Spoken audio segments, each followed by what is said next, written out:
Hello students, good morning. Last વિડીયોમાં આપણે simple present ટેન્સની હકાર વાક્ય રચના શીખી હતી. ફરીથી એકવાર આપણે જોઈ લઈએ, ઉપર છેલ્લું નજર કરી લઈએ કે કોઈ હકાર વાક્ય રચના સાદા વર્તમાન કાળની કર્તા એસકેએસ વાળું અથવા મૂળરૂપ ક્રિયાપદનું મૂળરૂપ કર્મ અને અન્ય શબ્દો, બરાબર. જે સાદા વર્તમાન કાળનું ક્રિયાપદ કેવું હોય તો કે જો કરતા હી, શી, ઇટ કે એક વચનનો કરતા હોય તો એનું ક્રિયાપદની પાછળ એસ કે ઈએસ પ્રત્યય લાગે છે. અને જો કરતા આઈ, વી, યુ, ધે કે બહુવચનનું કોઈ પણ નામ હોય તો એની સાથે હંમેશા ક્રિયાપદ મૂળ રૂપનું જ એટલે કે V1 જ આવે છે, બરાબર. એના આપણે એસકેએસ લગાડવાના નિયમો હતા એ જોયા, એનો ઉપયોગ જોયો કે રોજ થતી ક્રિયાઓ હોય, ટેવસ થતી ક્રિયાઓ હોય, ગણિત વિજ્ઞાનના નિયમો હોય, સનાતન સત્ય, સુવિચાર કે કહેવતો હોય. તો આવું બધું જ સિમ્પલ પ્રેઝન્ટ ટેન્સમાં મુકાય છે. આજે આપણે એની નેગેટિવ અને ઇન્ટ્રોગેટિવ વાક્ય રચના જોવાની છે, નકાર અને પ્રશ્નાર્થ વાક્ય રચના. હવે યાદ રાખો, કોઈ પણ સિમ્પલ કાળ, હજી આપણે આગળ ઘણા સાદો વર્તમાન, સાદો ભૂતકાળ, સાદો ભવિષ્યકાળ શીખશું. સિમ્પલ ટેન્સમાં કોઈ પણ સિમ્પલ ટેન્સમાં ક્યારે પણ નોટ, નેગેટિવ વાક્ય બનાવવા માટે આપણે નોટનો ઉપયોગ કરવો પડે તો ક્યારે પણ નોટ છે એકલું ન આવે, બરાબર. એની સાથે કોઈને કોઈ ક્રિયાપદ હેલ્પ કરવા માટે આવે. એમ યાદ રાખી લેવાનું કે નોટ છે એ વાક્ય રચનામાં ક્યારે એકલું ના આવે, એને બીક લાગે એટલે એની સાથે એના કોઈ પણ ફ્રેન્ડને સાથે લઈ આવે. ફ્રેન્ડ એટલે સહાય કરતા હોય, મદદ કરતા હોય એવા ક્રિયાપદો. તો સિમ્પલ પ્રેઝન્ટ ટેન્સમાં હેલ્પિંગ વર્બ એટલે કે સહાયકારક ક્રિયાપદો છે બે, ડુ અને ડઝ, બરાબર.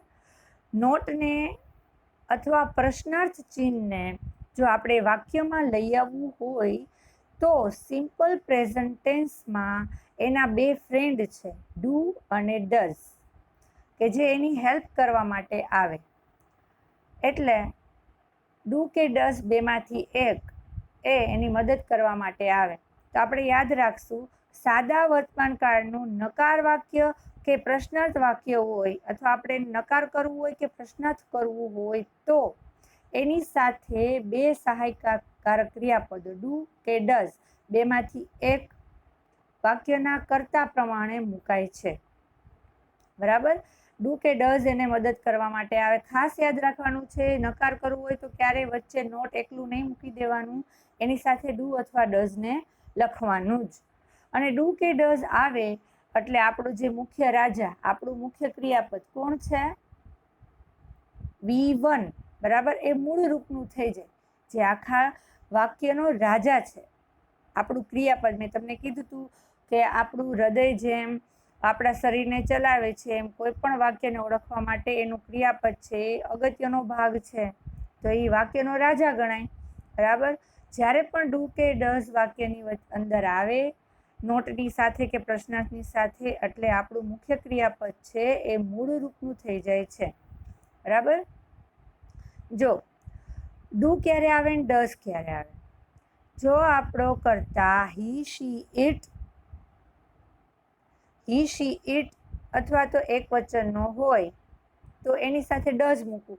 આ યાદ રાખી લેવાનું છે કે આપણે જે હકાર વાક્ય રચના હતી ત્યારે પણ મેં તમને કીધું હતું, હી, સી, ઇટ કે એક વચનનો કરતા હોય તો એસ કે ઈએસ વાળું ક્રિયાપદ આવે.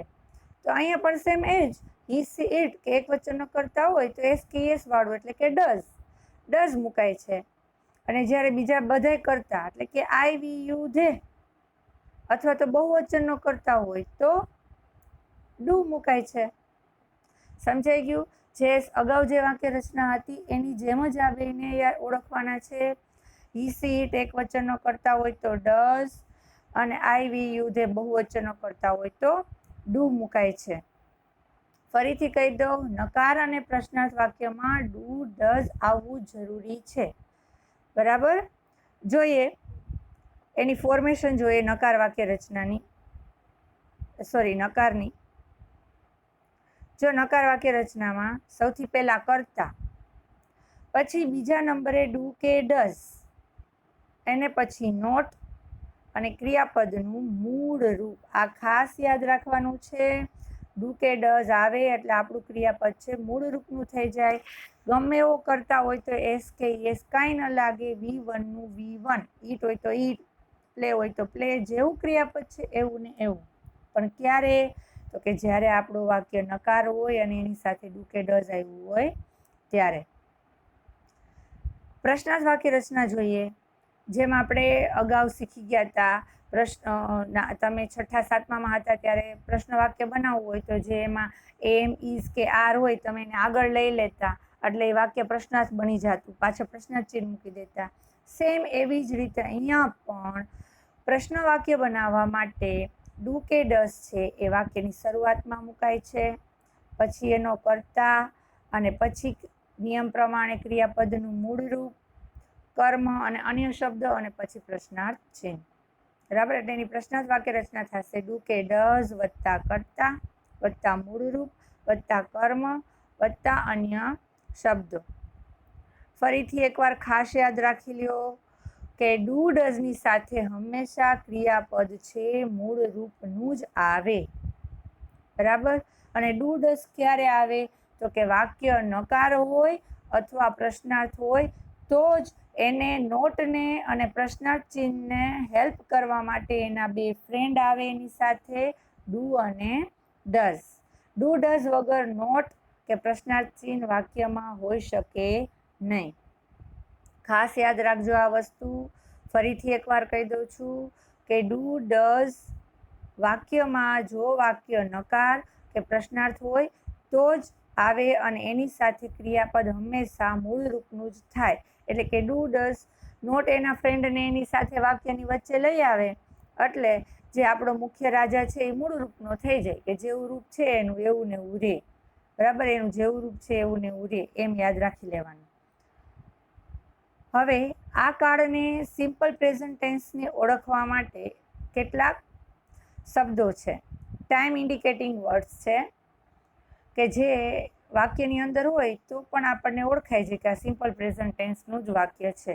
એવા કયા શબ્દો છે? જો, ઓફન એટલે કે વારંવાર, ઓલવેઝ એટલે હંમેશા, સમટાઈમ્સ એટલે ક્યારેક, નેવર એટલે કદી નહીં, એવરી ડે એટલે દરરોજ. એવરી વાળા બધા શબ્દો, every day, every Sunday, every Monday, every month, every year, કોઈ પણ એવરી વાળા બધા શબ્દો. પછી ડેઇલી એટલે દરરોજ, યુઝ્યુઅલી, જનરલી, યુઝ્યુઅલી એટલે સામાન્ય રીતે, જનરલી એટલે પણ સામાન્ય રીતે, મોસ્ટલી એટલે મોટે ભાગે, ફ્રીક્વન્ટલી, ફ્રીક્વન્ટલી એટલે અવારનવાર, વારંવાર, રેગ્યુલરલી એટલે નિયમિતપણે. પછી આ ઇફ અનલેસ વાળી વાક્ય રચના છે આપણે શીખવાની નથી, એટલે એ આપણે નોટ ડાઉન પણ નહીં કરીએ બુકમાં અને સમજવાની પણ અત્યારે નથી. તો આવા શબ્દો જો વાક્યની અંદર હોય, often, always, sometimes, never, every day, daily, usually, generally, mostly, frequently, regularly, આવા શબ્દો જ્યારે વાક્યની અંદર હોય તો એ વાક્ય સાદા વર્તમાન કાળનું જ હોય છે. બરાબર? ફરીથી નકાર વાક્ય રચના અને પ્રશ્નાર્થ વાક્ય રચના જોઈ લઈએ. નકાર વાક્ય બનાવવું હોય કે પ્રશ્ન વાક્ય બનાવવું હોય તો બે હેલ્પિંગ વર્બની મદદ લેવી પડે, ડુ અથવા ડઝ, એની સાથે ક્રિયાપદનું મૂળ રૂપ. હવે 10 ખાલી જગ્યાઓ મેં તમને નીચે ઉદાહરણ તરીકે આપી છે, એ પણ તમારે તમારી પાકી બુકમાં લખી જ લેવાની છે. અને આ સિવાયની બીજી 20 ખાલી જગ્યાઓ અથવા તો અનુકૂળ આવશે એટલી ખાલી જગ્યાઓ હું તમને હોમવર્ક આપીશ પ્રેક્ટિસ માટે. એ પણ તમારે આના પછી બાકી બુકમાં જ લખવાની છે અને તમારે જાતે પ્રેક્ટિસ કરવાની છે. જોઈએ થોડીક ખાલી જગ્યાઓ મેં તમને આપી છે નીચે, એક એક ખાલી જગ્યાઓ સમજતા જઈએ આપણે. પહેલી ખાલી જગ્યા છે, Reena always likes to read story book. જો ક્રિયાપદ મેં તમને કાઉન્સમાં આપ્યું છે લાઇક, એને આધારે તમારે ખાલી જગ્યા પૂરવાની છે. હંમેશા ખાલી જગ્યા પૂરતી વખતે શું ધ્યાનમાં રાખવાનું છે? એનો કર્તા. એનો કર્તા કોણ છે અહીંયા? રીના. બરાબર, રીના એ કર્તા છે વાક્યનો. તો રીના એક વચનનું નામ છે, એક જ છોકરી છે. તો આપણા નિયમ પ્રમાણે હી, સી, ઇટ કે એક વચનનો કર્તા હોય તો ક્રિયાપદની પાછળ એસ કે એસ પ્રત્યય લાગે. સાદા વર્તમાનકાળની ખાલી જગ્યાઓ પૂરવા માટે તમારે બસ ખાલી આટલા જ નિયમ યાદ રાખવાના છે. હી, સી, ઇટ એક વચનનો કર્તા હોય તો એસ કે એસ વાળું ક્રિયાપદ. આઈ, વી, યુ, ધે કે બહુવચનનો કર્તા હોય તો ક્રિયાપદ મૂળ રૂપનું. અને જો વાક્યમાં નોટ આપ્યું હોય તો ડુ કે ડઝ વત્તા ક્રિયાપદ મૂળ રૂપનું. અથવા તો પ્રશ્નાર્થ વાક્ય હોય તો ડુ કે ડઝ વત્તા ક્રિયાપદ મૂળ રૂપનું. આ 4 વસ્તુ યાદ રાખી લ્યો તમે એટલે તમને આ સાદો વર્તમાન કાળ આવડી ગયો. તો અહીંયા રીના એક વચનનો કર્તા છે એટલે ક્રિયાપદ લાઈક છે. લાઈક એ આપણું V1 કહેવાય.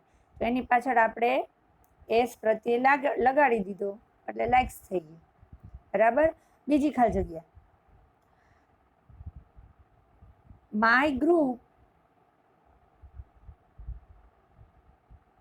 My group leader never scolds us on our mistakes. એટલે કે અમારા ગ્રુપના લીડર છે એ અમને ક્યારેય અમે કાંઈ મિસ્ટેક કરીએ તો અમને ખીજાય નહીં. બરાબર. તો અહીંયા આપણો કર્તા છે આપણા ગ્રુપ લીડર. જો કર્તા ઓળખવો ખાસ જરૂરી છે. તમને કર્તા ઓળખતા આવડે તો જ તમે એક વચન કે બહુવચન છે એ તમને ખબર પડે, તો જ તમે એની આધારે એસ કે એસ વાળો આવે કે મૂળ રૂપ એ તમે ઓળખી શકો. એટલે my group leader A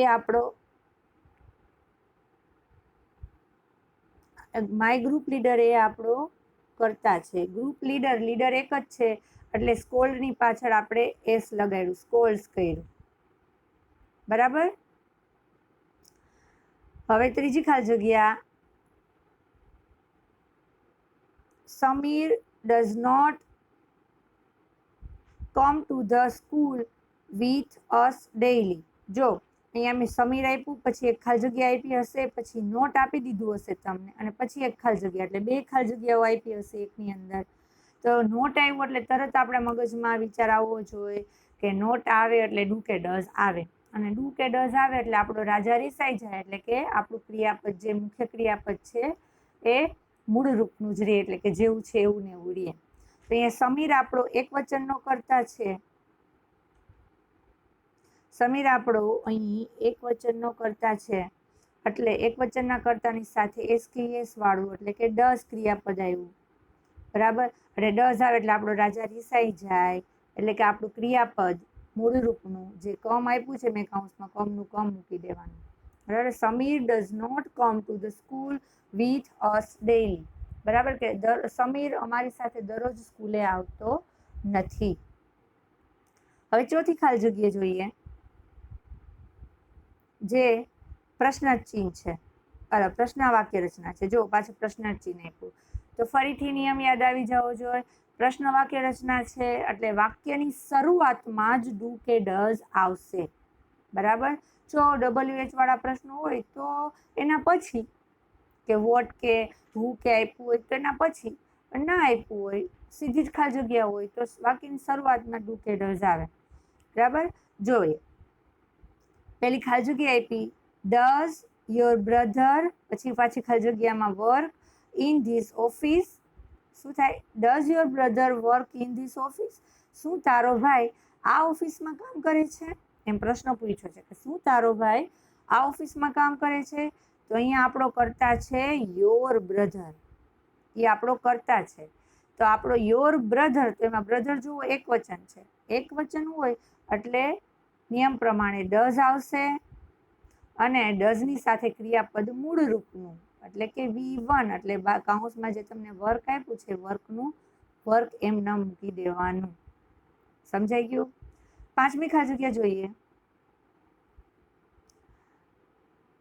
India usually શબ્દ આવ્યો એટલે પણ ખબર પડી જાય કે સાદો વર્તમાન કાળ છે. India usually helps other other countries in difficulty. બરાબર, શું કીધું કે મુશ્કેલીના સમયે ભારત, ઇન્ડિયા મોટે ભાગે બીજી કન્ટ્રીને એટલે કે બીજા દેશોને મદદ કરે છે. તો ઇન્ડિયા એક જ કન્ટ્રી છે, એક વચનનો જ કરતા કહેવાય. અહીંયા આપણો કરતા ઇન્ડિયા છે. બરાબર, કોણ મદદ કરે છે તો કે ઇન્ડિયા. ઇન્ડિયા આપણો કરતા થયો. તો એક વચનનું છે એટલે એક વચનના ક્રિયાપદની સાથે એસકેએસ વાળું રૂપ આવે, એટલે અહીંયા હેલ્પની પાછળ આપણે એસ પ્રત્યય લગાડ્યો. ક્લિયર? હવે છઠ્ઠી ખાલી જગ્યા, some students are often punished in the principal's office. Sorry, આ ખાલી જગ્યા આપણે કરવાની નથી, પેશી વાક્ય રચના છે જે આપણે 9મા અને 10મામાં કરશું, 10મા 11મામાં અને 12મામાં એ આવે છે. બરાબર, છઠ્ઠી ખાલી જગ્યા આપણે લખવાની નથી. 7મી, મેની પીપલ આર કિલ્ડ, એ પણ પેશી વાક્ય રચના છે. 8મી પણ પેશી વાક્ય રચના છે, એટલે 6, 7 અને 8 એ આપણે ખાલી જગ્યાઓ કરવાની નથી. 9મી ખાલી જગ્યા એ જોઈ લઈએ. Music is the best medicine to relax our mind. હવે તમને એમ થશે કે મેડમ અહીંયા તો ઇઝ આવ્યું, તો એ તો સિમ્પલ કાર્ડમાં ક્યાં એ મુખ્ય ક્રિયાપદ છે?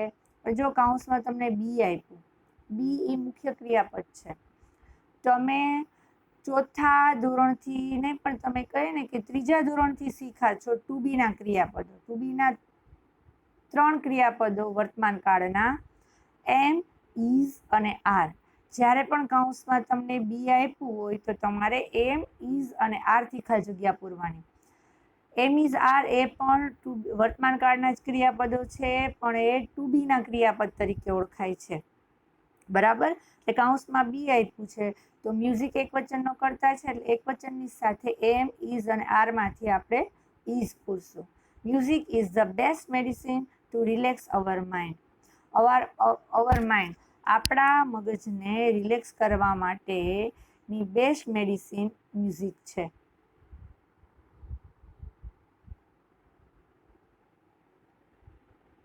અને 10મી ખાલી જગ્યા પણ આપણે કરવાની નથી.